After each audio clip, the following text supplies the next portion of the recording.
Syntax part 2 में आज हम 42 क्वेश्चंस को डिस्कस करेंगे जो यूपी बोर्ड के 2017 एग्जाम में पूछे गए थे सभी सेट में। बहुत ही इंपॉर्टेंट क्वेश्चन है और आपके किसी भी एग्जाम्स के लिए बहुत ही यूजफुल होने वाले हैं। तो पहला क्वेश्चन आपकी स्क्रीन पर है, please inform me the details of your publication. तो आप सिंपल बात समझिए बेटा, डिटेल मांग रहा है कोई तो क्या वो इंफॉर्मेशन मांग रहा है? इंफॉर्मेशन नहीं मांगेगा, वो कहेगा सेंड मी, मुझे भेज दो। यस, जो सही वर्ड यूज होना चाहिए वो सेंड होना चाहिए। नेक्स्ट क्वेश्चन है, यदि एंड से दो नाउन जुड़े हों तो सिंपली जो वर्ब आती है प्लूरल आती है, लेकिन एंड से दो नाउन जुड़े हों और उनके साथ ईच या एवरी आया हो तो वर्ब सिंगुलर आती है बेटा, तो यहां आर नहीं आएगा, एज आएगा। नेक्स्ट क्वेश्चन है, I find getting up early in the morning more preferable. तो प्रेफरेबल स्वयं कंपैरेटिव डिग्री होता है बेटा, इसके साथ मोर या मोस्ट का प्रयोग हम नहीं करते हैं। Next, still I had met her last year. देखिए कुछ एडवर्ब हैं, last, in the past, yesterday, ago, ये अगर आते हैं तो वाक्य होता है पास्ट इंडेफिनिट, पास्ट परफेक्ट नहीं होता बेटा, हैड मेट के स्थान पर आएगा met. Next question, he is the same man who. अब देखिए बेटा, सेम जहां आ जाता है वहां हु के स्थान पर हम यूज करते हैं दैट का। ये रिलेटिव प्रोनाउन की स्पेशल क्लास आपने पढ़ी होगी, ना पढ़ा तो दोबारा देख लेना।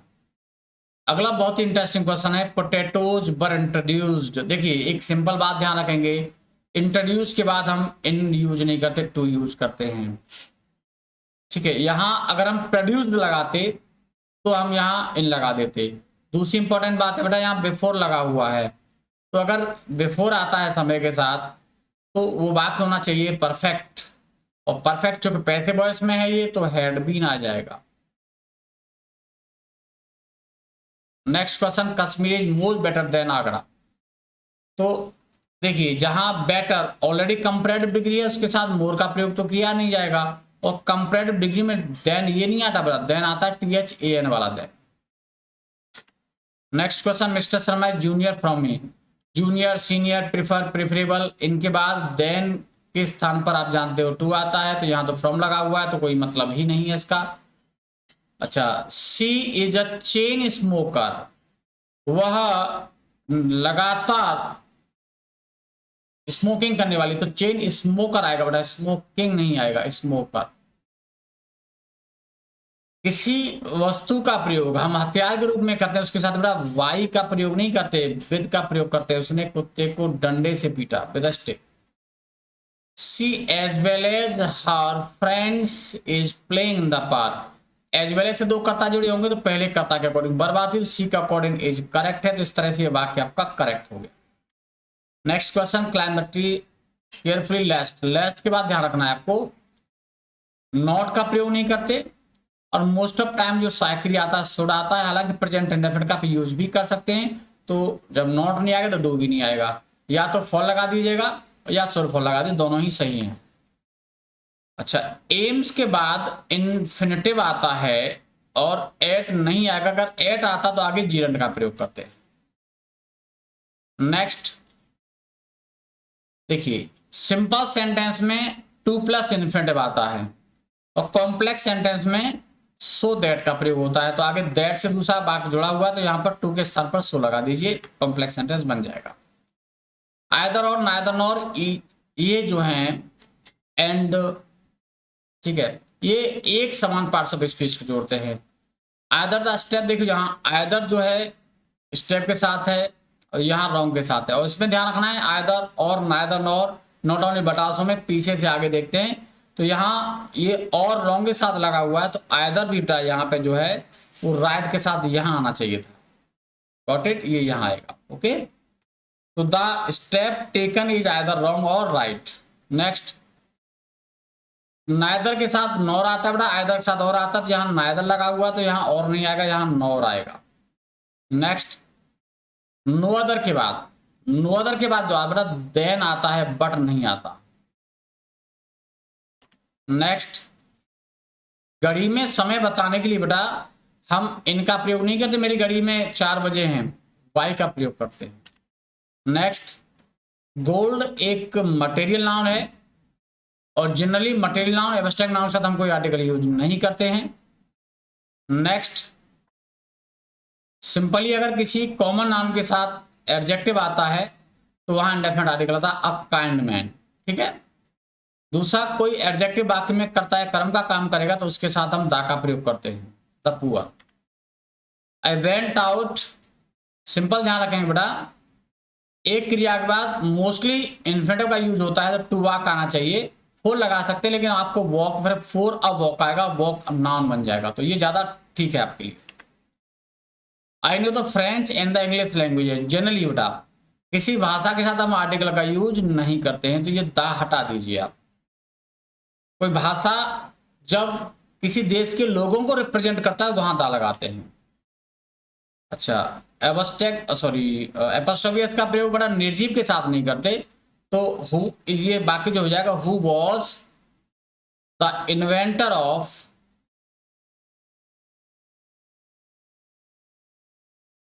गन पाउडर, ऐसे लिखा जाएगा।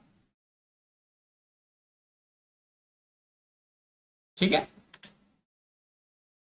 हाँ, पोएट्री, इंफॉर्मेशन बताया था आपको, सीनरी, परफ्यूमरी, फर्नीचर, ये सभी मटेरियल नाउन, एब्स्ट्रैक्ट नाउन एक वचन यूज होते हैं, यानी कि अनकाउंटेबल होते हैं, तो इसको बहुवचन नहीं बना सकते, तो हेज पोएट्री आएगा, और जब पोएट्री आएगा तो आगे एज आ जाएगा। नेक्स्ट क्वेश्चन है, 3 associates and my self, reflexive pronoun किसी वाक्य का कर्ता नहीं बनता बेटा, जब माई सेल्फ के स्थान पर आई आएगा, सब्जेक्ट का कार्य नहीं करता। Each of this prescription cause, each of, either of, neither of, none of, one of के बाद प्लूरल नाउन या प्रोनाउन, लेकिन सिंगुलर वर्ब आती तो यहां एस जुड़ जाएगा बेटा, सिंगुलर वर्ब बनाने के लिए। Before I open the door, देखिए बेटा सिंपल आप ध्यान रखेंगे, एक पास्ट तो दूसरा वाक्य भी पास्ट होता है, तो अब यहां पर रंग लगा देंगे, लेकिन एक क्वेश्चन आपके दिमाग में आ रहा होगा कि सर ने हेड रंग क्यों नहीं किया, क्योंकि परफेक्ट टेंस होता है, बिफोर से दो वाक्य जुड़े होते हैं, एक पास्ट परफेक्ट होता है, एक पास्ट इंडेफिनिट होता है, सिंपल नियम है।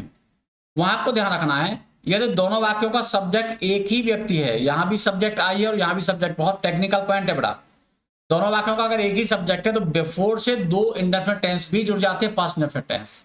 ओके, मैंने आपको दोनों बातें बता दी है, इसमें पास्ट इंडेफिनिट ज्यादा सूटेबल है। Next, was any of the samples defective, अब एक नियम आपको मैं बता रहा था, one of, either of, neither of, each of, any of, इनके बाद सिंगुलर नाउन आता है, लेकिन सिंगुलर वर्ब आता है, नाउन प्रोनाउन प्लूरल आता है, लेकिन अगर ये वर्ब आगे है यानी बाकी प्रथमावाचक है तो वर्ब यहां प्लूरल लगाते हैं। Next, why must always be me, simple ध्यान रखेंगे बेटा, वर्ब के बाद ऑब्जेक्टिव केस आता है, लेकिन लिंकिंग वर्ब, एजारम, बॉज वर्ब, बी, बीन के बाद सब्जेक्टिव केस आता है, क्योंकि ये हु का एंटीसीडेंट है, यहां ये वर्ब का कार्य कर रहा है, और मी के साथ इसमें क्लीन में एसआईएस भी नहीं जुड़ेगा, क्योंकि हु के अकॉर्डिंग वर्ब नहीं आएगी, वर्ब आएगी आई के according. Okay, next, of into the horizon, run the hard of buffaloes, तो पहली बात ध्यान रखना है, ये आपका इन्वर्जन में है, ऑफ इनटू द हॉरिजॉन इसको आगे ले लिया है। अब यहां सब्जेक्ट तो हार्ड है और कलेक्टिव नाउन शब्द एक वचन होते हैं, तो यहां एसआईएस जुड़ जाएगा। दूसरा, मटेरियल कलेक्टिव नाउन के बाद ऑफ से जो आगे नाउन जुड़ता है बेटा, उसमें हमेशा ध्यान रखना प्लूरल होता है, और उसके साथ most of time indefinite article का यूज होता है, hard of buffaloes.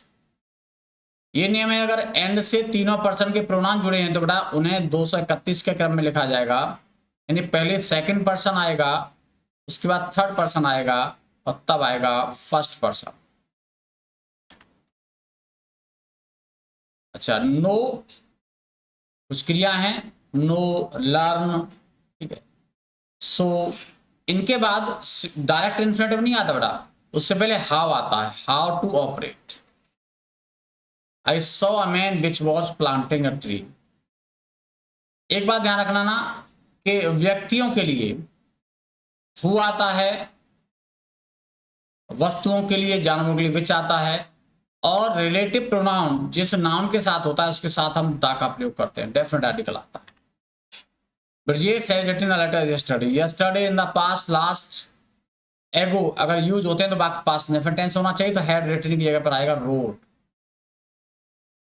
Next, if he works hard he should pass. Simply ये फ्यूचर कंडीशनल है। पहला वाक्य प्रेजेंट इंडेफिनिट में, दूसरा वाक्य most of time future indefinite होता है, तो यहां से बिल हो जाएगा, सॉरी बिल। नेक्स्ट, दे ओबे हिज एल्डर्स। वजह से एडजेक्टिव सब्जेक्ट के अकॉर्डिंग आता है, दे सब्जेक्ट है तो जहां अपना की अंग्रेजी आएगी बेटा वो देयर आएगी, हिज नहीं आएगी। Next, his mother is confined to. Fix preposition बेटा, कन्फाइंड के बाद एड नहीं आएगा बेटा, कन्फाइंड के बाद टू आएगा। Next, he as well as you are innocent. As well as से दो कर्ता जुड़े होते हैं, पहले कर्ता के अकॉर्डिंग आएगा वर्ब, ही के अकॉर्डिंग वर्ब आएगा बेटा आर नहीं आएगा, सॉरी इज आएगा। Full chain to stop, full stopping नहीं आएगा बेटा, टू स्टॉप।